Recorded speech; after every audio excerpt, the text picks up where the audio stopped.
का भजन रखा था, रघुपति राघव राजा राम, अंतिम शब्द रखा था हे राम। परंतु हे राम, मैं ये कहना चाहूंगा, उन राम को भी प्राण प्रतिष्ठित करने में इतना संघर्ष करना पड़ा, जो का मन प्रभु राम का तो हर क्षण बोलिए जय श्री राम की, आस प्रभु राम की, श्वास प्रभु राम की, तो प्रति क्षण बोलिए जय श्री राम की। मगर आगे समस्या ये थी, तो हम कहते थे शासन चलाए चाहे सीने पर गोलियां, परवाह नहीं कीजिए शरीर और प्राण की, आए आपदाएं विपदाएं भले कितनी, बनाएंगे हम मंदिर सौगंध श्री राम की। और आपदाओं भी 25 निहंग सिखों ने आकर कब्जा कर लिया है, यज्ञ हवन किया है, और मस्जिद जन्म स्थान के सब तरफ राम राम लिख दिया। और जानते हो उस पे सभापति महोदय सिग्नेचर क्या है? मुतव्वली मस्जिद जन्म स्थान।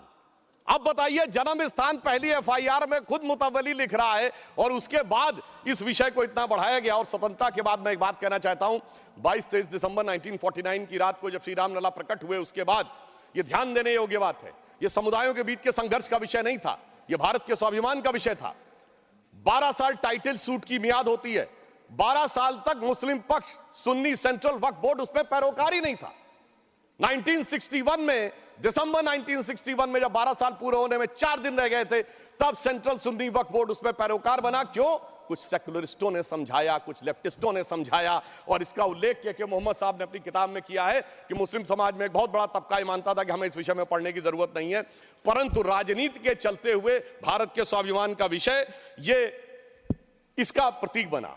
परंतु उसके भाई बोल रहे हैं madam please not allowed, please बैठे आप, काहे परेशान आपको इजाजत नहीं है, nothing is going on record please. अरे सुनिए, आप बोले। महोदय, प्रधानमंत्री भी कौन होगा जो पूरे देश का जनादेश लेकर आया होगा और दूसरी बार भी लेकर आया होगा, जो अपने घोषणा पत्र में यह लिख के लाया होगा कि हम राम मंदिर का प्राण प्रतिष्ठा करेंगे, हम निर्माण का मार्ग प्रशस्त करेंगे। यानी 140 करोड़ लोगों के जनादेश के साथ वो तारीख आने वाली थी जिस तारीख का इंतजार था। और महोदय, सिर्फ तारीख इतनी नहीं थी मान्यवर, अगर शास्त्रीय ढंग से प्राण प्रतिष्ठा होनी थी तो 11 दिन का उपवास रख के तपस्या भी करनी थी।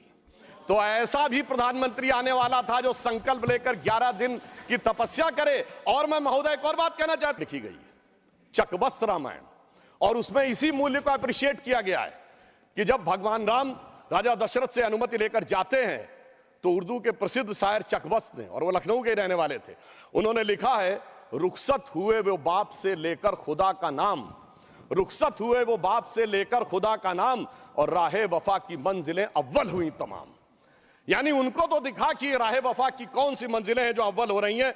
मगर क्या बताऊं महोदय, एक फैक्ट बताना चाहता हूं, 22-23 दिसंबर 1949 की रात को जब श्री राम लला प्रकट हुए, तो सबसे पहले वो रोशनी किसने देखी थी? वो यूपी गवर्नमेंट का एक सिपाही था जिसका नाम था अब्दुल बरकत। उसने बाकायदा मजिस्ट्रेट के सामने बयान दिया है कि रात में उसको दिव्य रोशनी दिखी, और जब दिव्य रोशनी हटी तो वहां पर श्री राम लला विराजमान थे। अब आइंस्टीन का 4th डायमेंशन कहा जा सकता है, वो लिखा है कि मेष राशि में सूर्य था, मकर राशि में मंगल था, तुला राशि में शनि था, मीन राशि में शुक्र था, और जब नासा ने अपने प्लेनेटोरियम गोल्ड सॉफ्टवेयर में डाला तो 5114 बीसी की डेट निकल आई। इससे ज्यादा किसी को सबूत चाहिए? विज्ञान का वो सबूत मिला। और इतना ही नहीं, मैं बताना चाहता हूं, जिन लोगों ने अगर पढ़ी हो तो भगवान राम के जन्म के समय लिखा है कि चैत्र मास के समय शरद ऋतु थी। अंगद बताते हैं कि अश्विनी मास यानी आज के अक्टूबर के समय वसंत ऋतु थी। और इतना ही नहीं, कहा गया जब किष्किंधा से भगवान निकलते हैं तो धूमकेतु टकराया था मूल नक्षत्र से, और जब एस्ट्रोनॉमर्स ने इसकी गणना की तो वो ठीक डबल हो जाता है, 14,000 साल पीछे आता है। इसका मतलब प्रमाण देखने हैं तो प्रमाण जमीन के नीचे से भी निकले, शाही फरमानों से भी निकले, और आसमान से भी निकले। समस्त मर्यादाओं को पूर्ण करते हुए हमारे ये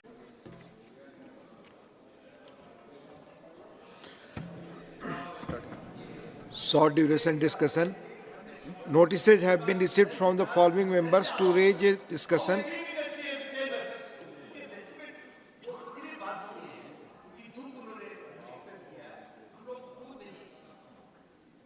जो हुआ है तो टोटल मिसअंडरस्टैंडिंग से हुआ है।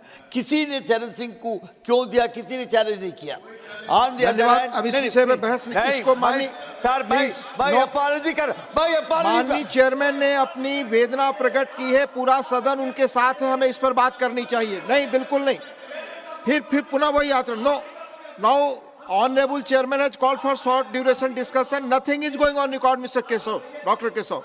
Notices have been received from the following members to raise a discussion on Shri Ram मंदिर की ऐतिहासिक निर्माण और प्राण प्रतिष्ठा, historic construction of Shri Ram temple and प्राण प्रतिष्ठा, श्री राम मंदिर के ऐतिहासिक निर्माण और प्राण प्रतिष्ठा, डॉक्टर सुधांशु त्रिवेदी, डॉक्टर के लक्ष्मण, श्री राकेश सिन्हा। डॉक्टर सुधांशु त्रिवेदी।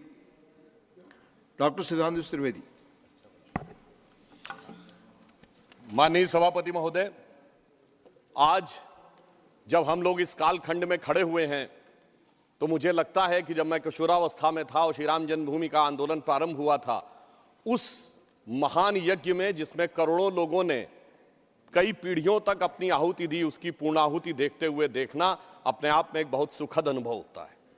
और यह काल इसलिए भी अधिक महत्वपूर्ण है कि यह भारत के अमृत काल का ही कालखंड नहीं है, बल्कि श्री राम मंदिर के माध्यम से शताब्दियों से सोई हुई भारत की चेतना के पुनः उठकर अग्रसर होने और विश्व को नया संदेश देने का एक संधिकाल भी है। और इसलिए मैं ये कह सकता हूं कि मेरे मन में एक भाव आया कि ये ऐसा काल था जिसमें बहुत कुछ असंभव लगने वाली चीज भी साकार रूप धारण हुई है। तो मेरे मन में यह भाव आया कि मानो अक्षर सभी पलट गए भारत के भाल के, साकार हुआ स्वप्न हर बला को टाल के, नए क्षितिज उभर रहे हैं अमृत काल के और दिव्य दर्शन हो रहे हैं श्री राम लाल के। मान्यवर, भगवान राम उस भारत की स्व की अनुभूति है जो भारत के स्वतंत्रता के बाद निश्चित रूप से प्रकट होनी चाहिए थी, जो अनादिकाल से भारत में उत्तर से दक्षिण तक, उत्तर में यदि गुरु गोविंद सिंह जी ने गुरुमुखी में रामावतार लिखा तो दक्षिण में तमिल में कंबन ऋषि ने वही रामावतारम नाम से ही लिखा, तो बंगला में कृतिवास ने यदि लिखा तो हिंदी में तुलसीदास ने लिखा, तो उत्तर दक्षिण पूरब पश्चिम से सब तरफ भारत के प्राण को अनुप्राणित करने वाला यह तत्व था। इसीलिए महात्मा गांधी ने भी जिस समय स्वतंत्रता आंदोलन की शुरुआत की तो अपना राजनीतिक दर्शन रखा था राम राज्य, और प्रतिदिन का भजन रखा था रघुपति राघव राजा राम, अंतिम शब्द रखा था हे राम। परंतु हे राम, मैं ये कहना चाहूंगा उन राम को भी प्राण प्रतिष्ठित करने में इतना संघर्ष करना पड़ा जो भारत के समाज से लेके आध्यात्म और मन तक विद्यमान थे, जिसे हम लोग उस आंदोलन के समय कहते थे कि ये तन प्रभु राम का, मन प्रभु राम का, तो हर क्षण बोलिए जय श्री राम की, आस प्रभु राम की, श्वास प्रभु राम की, तो प्रति क्षण बोलिए जय श्री राम की। मगर आगे समस्या ये थी तो हम कहते थे शासन चलाए चाहे सीने पर गोलियां, परवाह नहीं कीजिए शरीर और प्राण की, आए आपदाएं विपदाएं भले कितनी बनाएंगे हम मंदिर सौगंध श्री राम की। और आपदाओं विपदाओं को पार करते हुए वह सौगंध आज पूर्ण हुई। इसके लिए अनेकानेक लोगों ने बलिदान दिया, देवी दीन पांडे जी से लेके सरदार फकीर सिंह से लेके हजारों संतों से लेके कार सेवकों तक और कोठारी बंधुओं तक। परंतु मैं एक बात कहना चाहूंगा, मैं इस विषय पे कोट करना चाहता हूं। 2003 के नोबेल पुरस्कार विजेता वीएस नायपॉल ने एक किताब लिखी थी भारत के बारे में, इंडिया ए वुंडेड सिविलाइजेशन।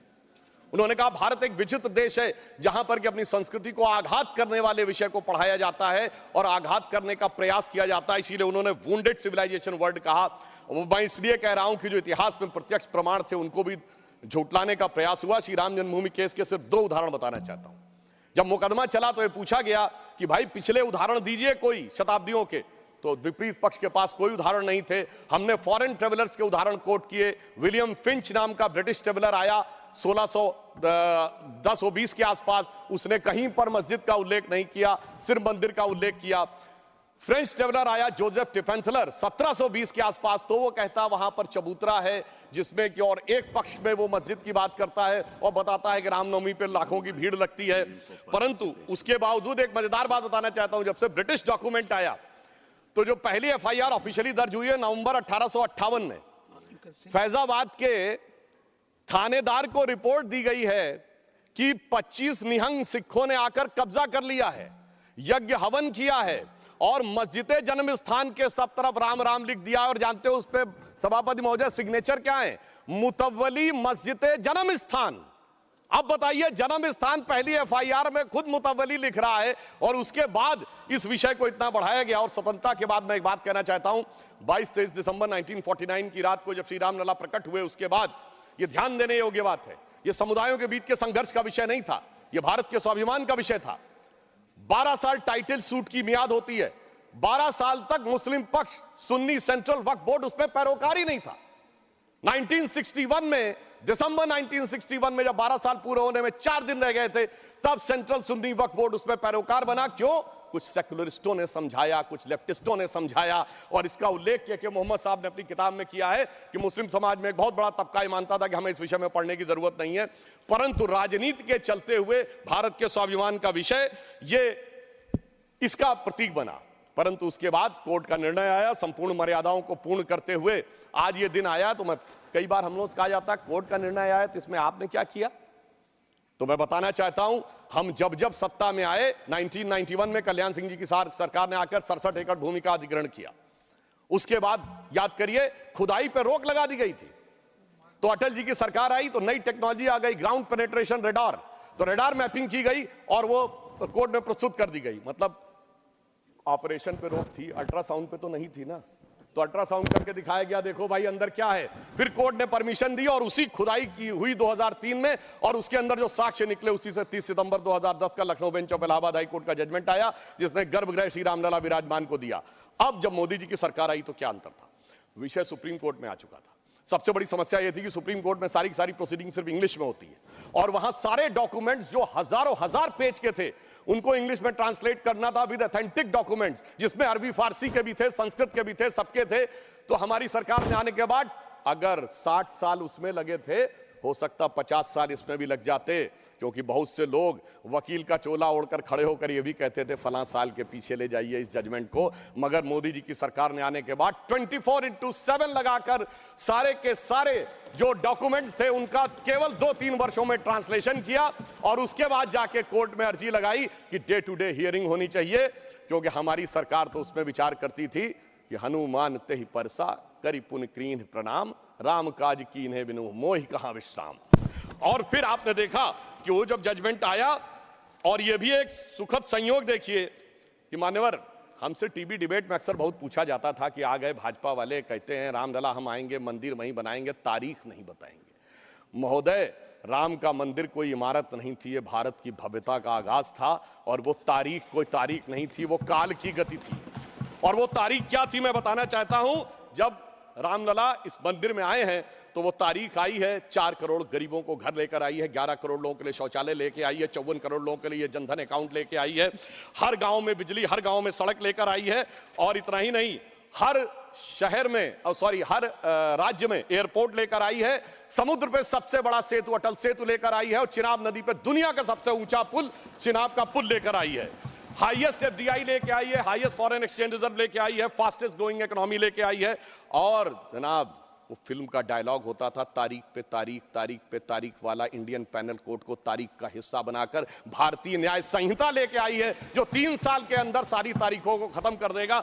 मगर महोदय, ये तारीख का राज थोड़ा और गहरा है, क्योंकि जब राम मंदिर की प्राण प्रतिष्ठा होनी थी तो तारीख वो होनी थी कि प्रधानमंत्री को जाना था, यानी तारीख उसका इंतजार कर रही थी कि ऐसा प्रधानमंत्री आएगा जो उस दिन आकर प्राण प्रतिष्ठा करेगा। और वो प्रधानमंत्री भी कैसा होगा, जो कि पूरे राष्ट्र का सपोर्ट लेकर, हाँ बोल रहे हैं प्लीज, अरे भाई बोल रहे हैं मैडम प्लीज, नॉट अलाउड, अरे प्लीज भाई बैठे सुनिए, आप, काहे परेशान हो आपको रहे हैं? इजाजत नहीं है, nothing is going on record, please. अरे सुनिए, आप बोले। महोदय, प्रधानमंत्री भी कौन होगा जो पूरे देश का जनादेश लेकर आया होगा और दूसरी बार भी लेकर आया होगा, जो अपने घोषणा पत्र में यह लिख के लाया होगा कि हम राम मंदिर का प्राण प्रतिष्ठा करेंगे, हम निर्माण का मार्ग प्रशस्त करेंगे, यानी 140 करोड़ लोगों के जनादेश के साथ वो तारीख आने वाली थी जिस तारीख का इंतजार था। और महोदय, सिर्फ तारीख इतनी नहीं थी मान्यवर, अगर शास्त्रीय ढंग से प्राण प्रतिष्ठा होनी थी तो 11 दिन का उपवास रख के तपस्या भी करनी थी।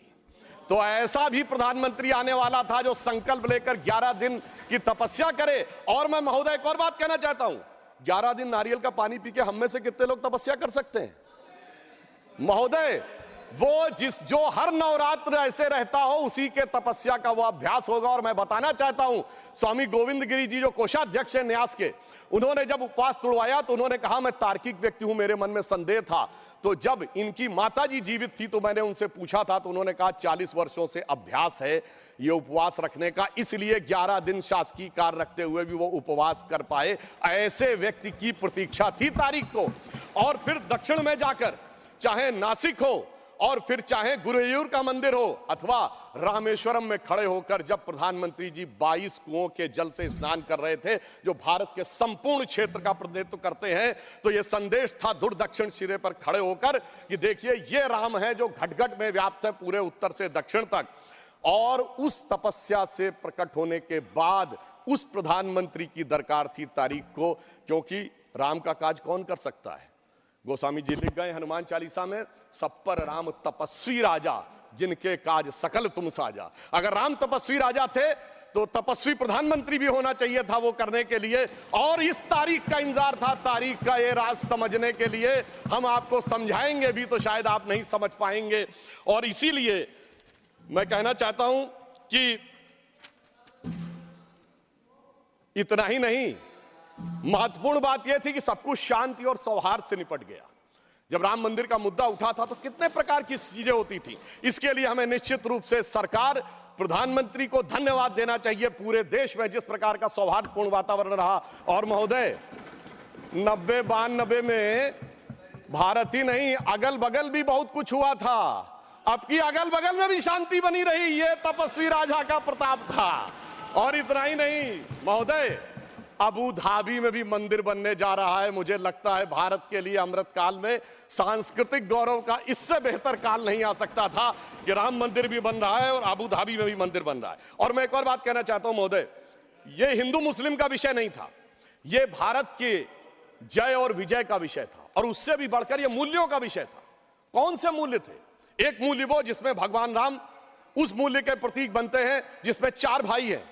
पिता के एक वचन पर वन चले जाना, दूसरे भाई का जंगल जाना, तीसरे भाई का खड़ाऊ रखकर शासन करना, एक ये परंपरा थी। और दूसरी परंपरा वो जिस बाबरी परंपरा में भी 4 भाई थे, शुजा, मुराद, दारा और औरंगजेब। एक ने 3 को कत्ल कर दिया, बुढ़ापे में बाप को जेल में डाल दिया।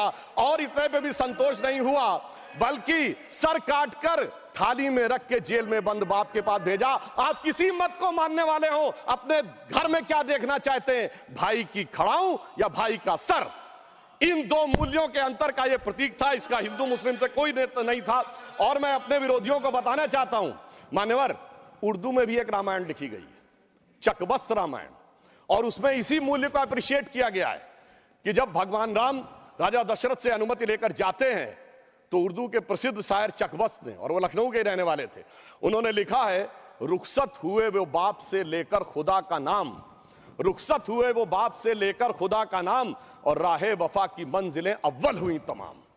यानी उनको तो दिखा कि राहे वफा की कौन सी मंजिलें हैं जो अव्वल हो रही हैं। मगर क्या बताऊं महोदय, एक फैक्ट बताना चाहता हूं। 22-23 दिसंबर 1949 की रात को जब श्री राम लला प्रकट हुए तो सबसे पहले वो रोशनी किसने देखी थी? वो यूपी गवर्नमेंट का एक सिपाही था जिसका नाम था अब्दुल बरकत। उसने बाकायदा मजिस्ट्रेट के सामने बयान दिया है कि रात में उसको दिव्य रोशनी दिखी, और जब दिव्य रोशनी हटी तो वहां पर श्री राम लला विराजमान थे। अब्दुल बरकत को रोशनी 1949 में दिख गई, मगर कुछ सियासत वालों को रोशनी 2024 में नहीं दिख रही है।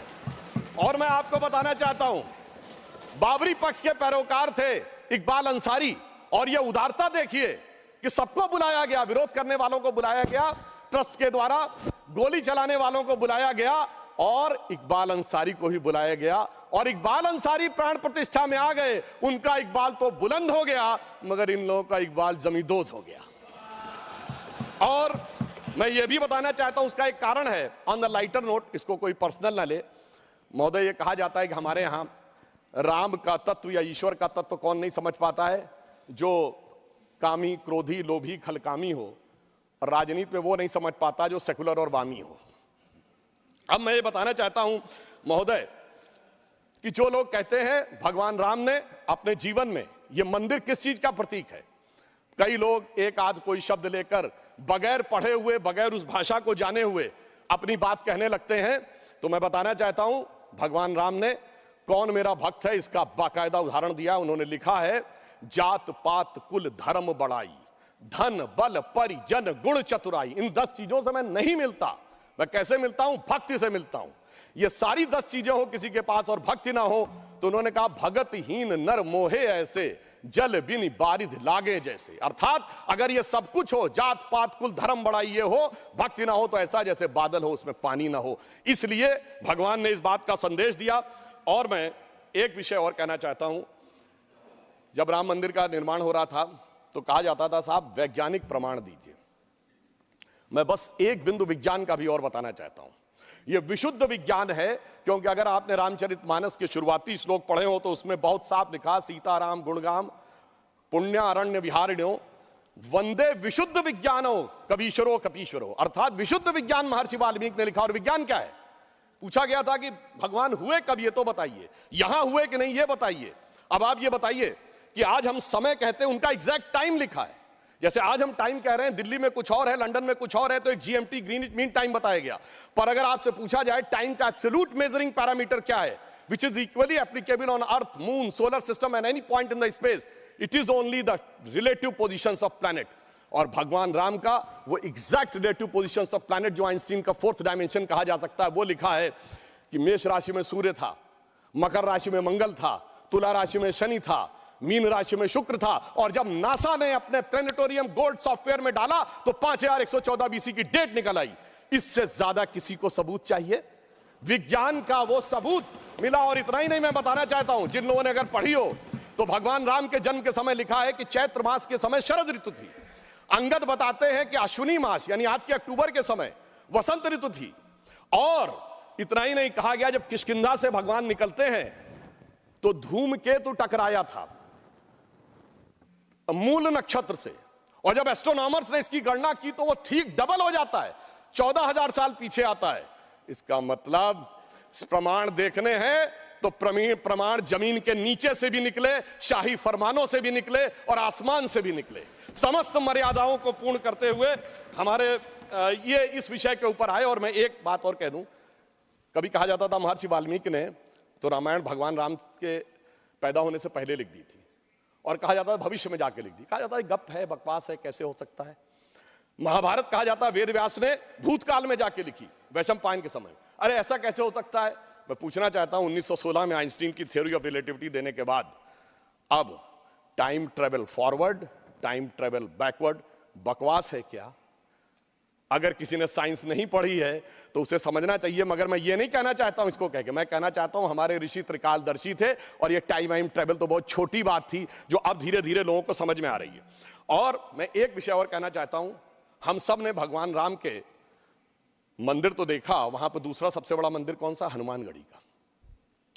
आपने हनुमान जी के सैकड़ों हजारों मंदिर देखे होंगे इस देश में। लवकुश का मंदिर देखा है कभी? नहीं। हमारे यहां पुत्र का महत्व नहीं है, शिष्य का महत्व है, भक्त का महत्व है। हमारे यहां बायोलॉजिकल सक्सेशन का महत्व नहीं है, स्पिरिचुअल सक्सेशन का महत्व है। इसीलिए द्रोणाचार्य के बेटे का स्थान ऊंचा नहीं है, शिष्य का स्थान ऊंचा है। इसीलिए हम हर जगह गुरु शिष्य परंपरा की बात करते हैं, पिता पुत्र परंपरा नहीं होती। भगवान राम का चरित्र इस बात का उदाहरण देता है कि हर जगह आपको हनुमान जी के मंदिर मिलेंगे, वो भी राम से ज्यादा मिलेंगे। और मैं अंत में यह कहना चाहता हूं महोदय, एक बार एक डिबेट में वो कहने लगे कि भाई you are talking about the Ram temple, how does Ram temple fits in the 21st century emerging India who aspires to become a technologically advanced and become the economic superpower with the youngest population, where does Ram Mandir fits in that? मैंने कहा सुनिए महोदय, हम 21वीं सदी में भारत को सिर्फ इकोनॉमिक, इंटेलेक्चुअल या मिलिट्री सुपर पावर नहीं बनाना चाहते, हम वर्ल्ड लीडर बनाना चाहते हैं। और जब वर्ल्ड लीडर बनाना चाहते हैं तो it should symbolize the certain set of values which will inspire the world. और अगर सारे श्रेष्ठतम मानवीय मूल्यों का प्रतीक कोई एक होगा तो वो भगवान राम का मंदिर होगा, जो विश्व के सबसे श्रेष्ठतम मानवीय मूल्यों का प्रतीक होगा। कैसे? मैं आधुनिक जियोपॉलिटिक्स से बताना चाहता हूं। आज कोई एक देश किसी पर अटैक कर रहा है, रशिया यूक्रेन की लड़ाई चल रही है, चाइना का ताइवान के साथ प्रॉब्लम चल रहा है, इराक और उसका चला। क्या है डिप्लोमेसी में? नंबर 1 एनेक्सेशन, दूसरे देश को मिला लो। दूसरा है सब्जुगेशन, वहां अपना डिप्यूटी अपॉइंट कर दो। और तीसरा है डोमिनेशन, उसके साथ संधि साइन कर लो। भगवान राम ने क्या लंका को जीतने के बाद एनेक्सेशन किया? नहीं। क्या वहां पर कोई अपना डिप्यूटी बैठाया, यानी सब्जुगेशन किया? नहीं। कोई ट्रीटी साइन कराई, डोमिनेशन किया? नहीं। तो मैं कह सकता हूं आज के जियोपॉलिटिक्स वर्ल्ड में जब क्लैश ऑफ सिविलाइजेशन कहा जाता है तो उसका प्रतीक वो राम मंदिर दिखेगा जो पूरी दुनिया को बताएगा कि पीसफुल को एग्जिस्टेंस कैसे हो सकता है बगैर एक दूसरे से लड़े हुए। इसलिए मैं कह सकता हूं 21वीं सदी का महान भारत बगैर राम मंदिर के संभव ही नहीं है। और अंत में मैं सिर्फ ये कहना चाहता हूं, ये एक नया इतिहास बना है और ये हमारी सरकार और माननीय प्रधानमंत्री जी की उस दृढ़ इच्छा शक्ति का प्रतीक है जिसके लिए कहा जाता था अरे 370 कभी हटेगी नहीं, राम मंदिर कभी बन ही नहीं सकता। मगर ये वो लोग कहते हैं जो फूलों के हार पहनते हैं। हमारे प्रधानमंत्री जी अंगारों के हार पहनते हैं और जो अंगारों के हार पहनते हैं वो इतिहास को बदलने में निश्चित रूप से सफल होते हैं। इसलिए मैं अंत में ये कहना चाहता हूं, अपनी सरकार को बधाई देते हुए, श्री राम जन्मभूमि न्यास ट्रस्ट, हमने बहुत साफ कहा था हम मंदिर नहीं बनवा रहे, मंदिर न्यास बनवा रहा, हम सिर्फ मार्ग प्रशस्त कर रहे हैं। दूसरों ने कहा था कि हम वो बनवा रहे हैं। तो हम सिर्फ उनके लिए कहना चाहते हैं प्रधानमंत्री जी की तरफ से कि अंगार हार उनका जिनकी सुन हाक समय रुक जाता है, अंगार हार उनका जिनकी सुन हाक समय रुक जाता है, आदेश इधर कर देते हैं इतिहास उधर मुड़ जाता है। धन्यवाद। धन्यवाद। माननीय